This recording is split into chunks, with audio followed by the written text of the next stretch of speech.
Hi, in this video I want to show you how to paint a portrait with acrylics. For this I will use the most basic colors: white, yellow, red, brown, blue and black. I add the paints directly onto the canvas and I'll be mixing them right on the canvas so it's easier to see everything happening on one screen. What is the purpose of this video? First of all, I'd like to show how to paint a portrait with acrylics using spots. I have a training course on oil portrait painting, and quite a few students have asked if there's a difference or if you can paint with acrylics in the same style. So basically, that's the main reason I wanted to show you this. We start, as usual, with the most basic spots. The silhouette spot, meaning the hair follows the outline, and thanks to the hair. In this case, we define the shape of the face, and then just as broadly we cover the face with the main mid-tone. I have already talked quite a lot about how important the silhouette is and how important it is to find the mid-tone of the face. Aim to match the skin tone, not lighter or darker. This simplifies things later. Finding the forms. Look, right now I have the basic shape of the hair and face found, basically in two colors. Paint. Specifically with oil, I usually say that you need to use it quite thinly, using a thinner. Here, accordingly, I also dilute acrylic with water, but the advantage of acrylic is that it dries quite quickly. Although, by the way, when I was painting a portrait, my paints didn't have time to dry. So within about half an hour to an hour, acrylic might still not have dried completely. It turns out there's not much of a difference from oil paint. Another thing is that you really feel a big difference when mixing colors. I mean, for example, I didn't feel as confident as I do with oil paint, even though at first glance the colors look almost the same. But they mix differently. And the paint itself turns out to be somewhat more transparent, and with oil I've gotten so used to working a certain way. Specifically blending one layer of paint into another and doing it over a long period of time. But here it just gets scraped off, it starts to dry out. So with oil paint, of course, I feel more comfortable, but I suppose that if you have more experience with acrylic than with oil, it might actually be more comfortable for you to work with oil. Look, when I painted, I did the hair as a main shape and the face. Next, I basically divide the face into three parts, from the base of the forehead to the eyebrows, from the eyebrows to the base of the nose, and from the base of the nose to the chin. Next are the eye sockets. I almost always shade them, because in most cases, that's how the lighting works. Our eye sockets are usually in shadow, well, darker. Next I add shadow beneath the nose and roughly outline the lips using a similar color. So basically that's it. At this stage you can start checking our proportions and the overall composition to see how the face will look. The relationship of the head to the facial part, and the relationship of the facial features to the face itself. In general, at this stage you still see everything quite roughly, but at the same time you already have an idea of how it will be in terms of size. Accordingly, at this stage you can already start correcting the shapes. That is, you can start looking for some resemblance, trying to find more accurate proportions. So, when I'm painting my own pictures, not of a specific person, but just painting for myself, I don't pay much attention to resemblance.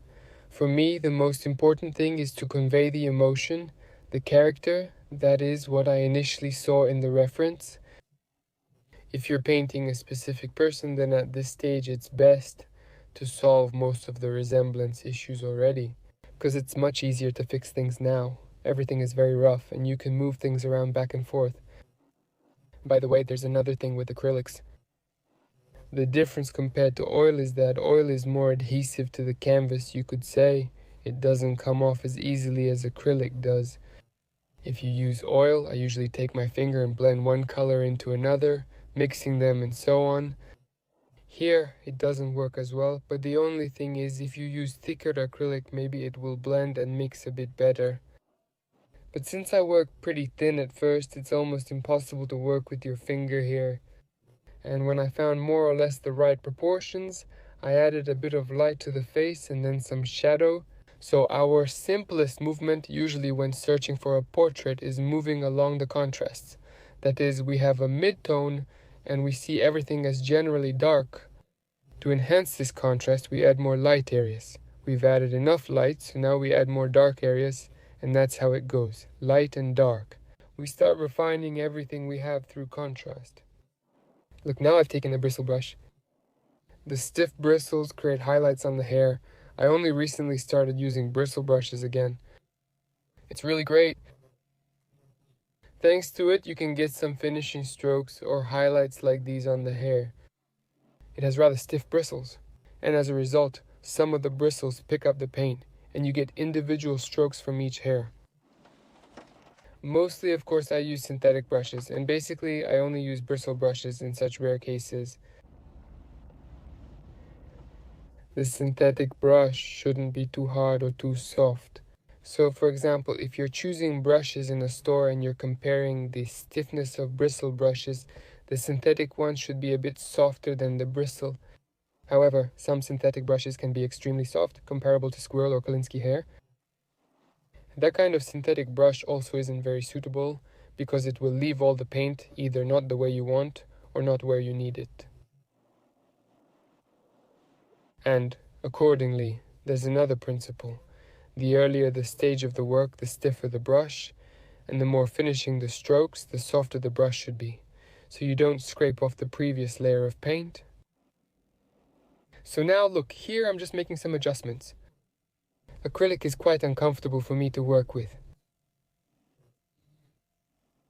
So I would say this, if you want some kind of super realism, oil paint is likely easier for realistic painting compared to acrylic. While it's possible to paint realistically with acrylic, it's more straightforward with oil. If you want to do something more creative, probably something multicolored, then acrylic might even be better in this regard because it dries quickly. This allows you to add different colors that won't mix with each other anymore.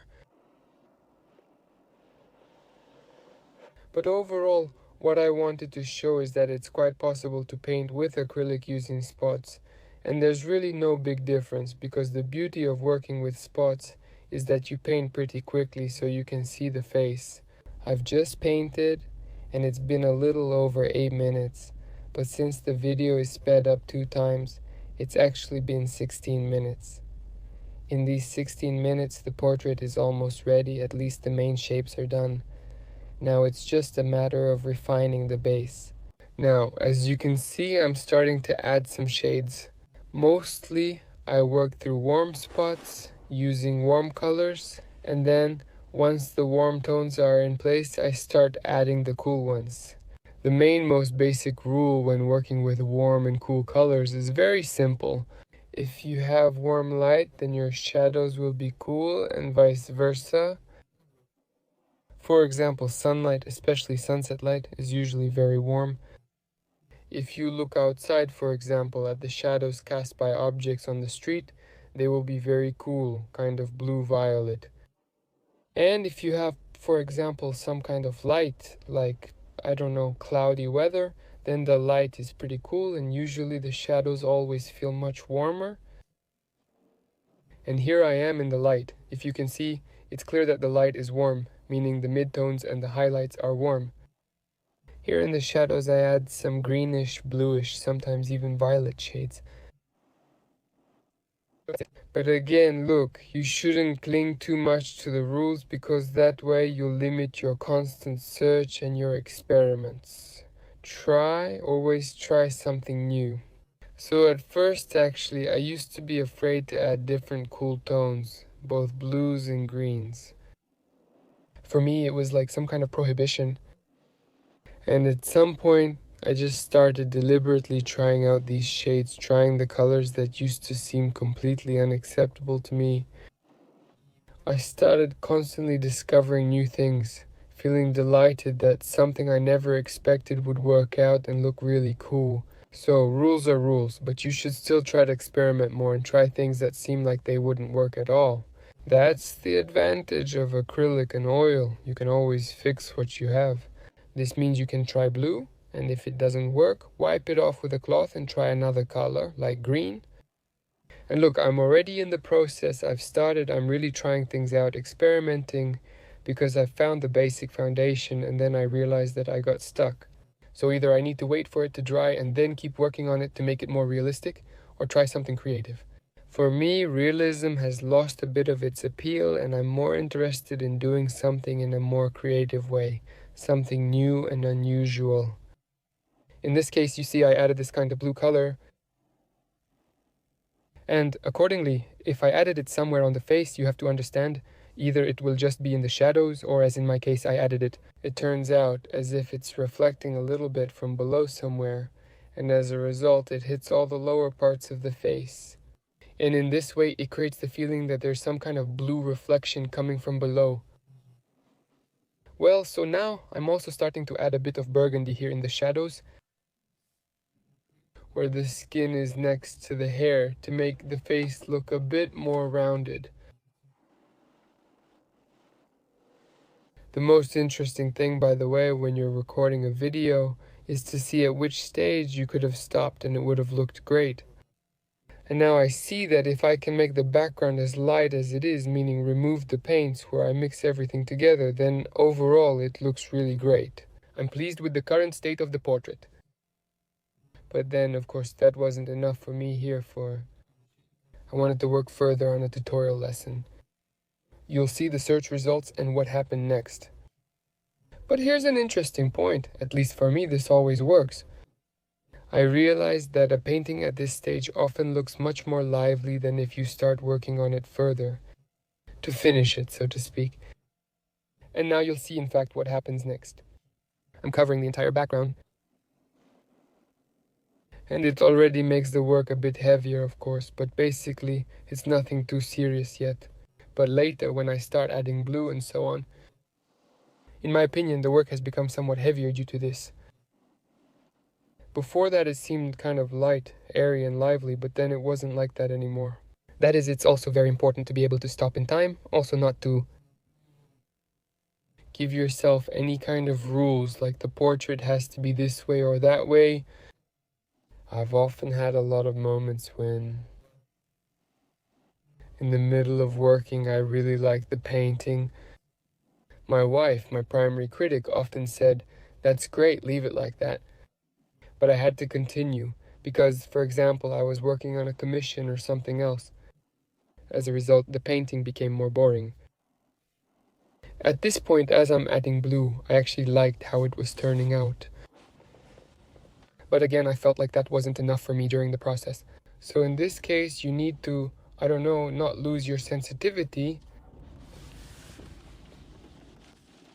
so as not to ruin the picture, because the more we work on it,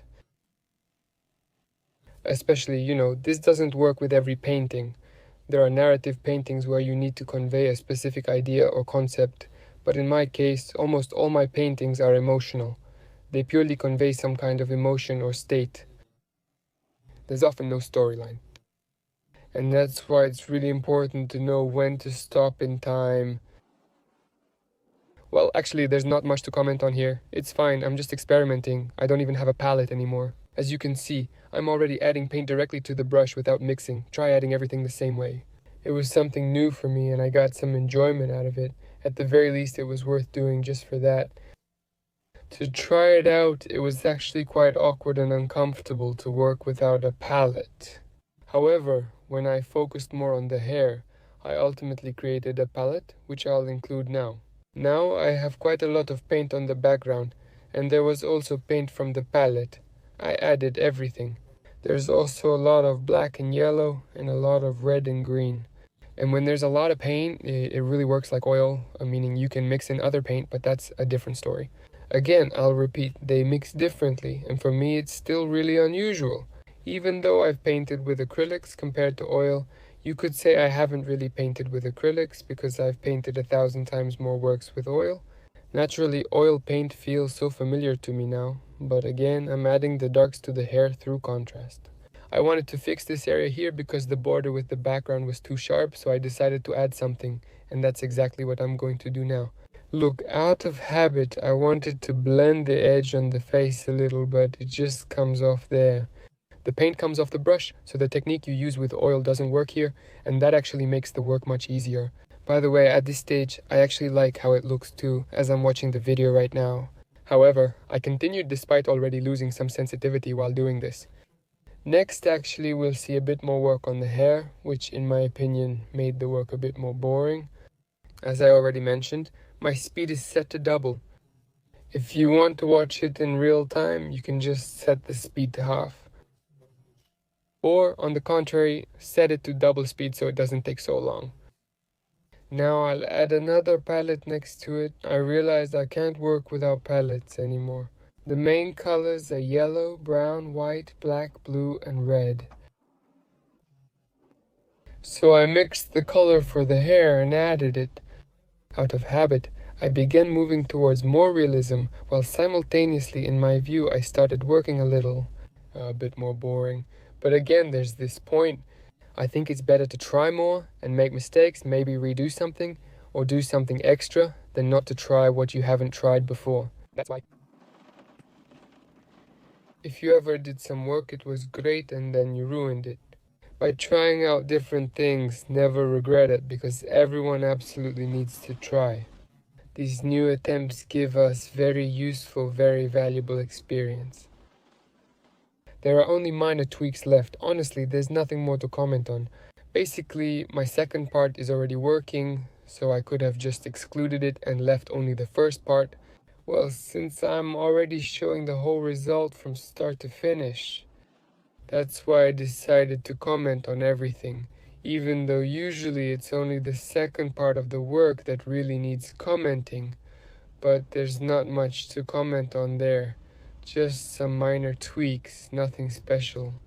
It picks up lighter colors, and accordingly, when adding with a brush, they use this angled one, which makes it easier to create long, thin lines. Here's the final stage. I decided to make it more useful, so that the face doesn't look too rough. I mixed some beautiful bright colors and added them to the most noticeable areas on the face. Just a little bit. First of all, the brush strokes were more defined, not blurred like at the beginning, and just to make it a little brighter. Overall, if I try to sum up the impression, compared to oil, acrylic is quite suitable for working with spots, both for portraits and in principle for other subjects as well. Another thing is that, as I've always said, everything is just a little bit more difficult. Acrylic, in the sense that you can't, for example, take a transition somewhere and smudge it with your finger. I mean, no, you can do that too if there's already a lot of paint, if it's already the second layer, but if you're working with the first layer like I logically do with oil, it's a bit more difficult to do. I hope you found the video interesting and useful. If you have any questions, feel free to write. I'll be happy to answer.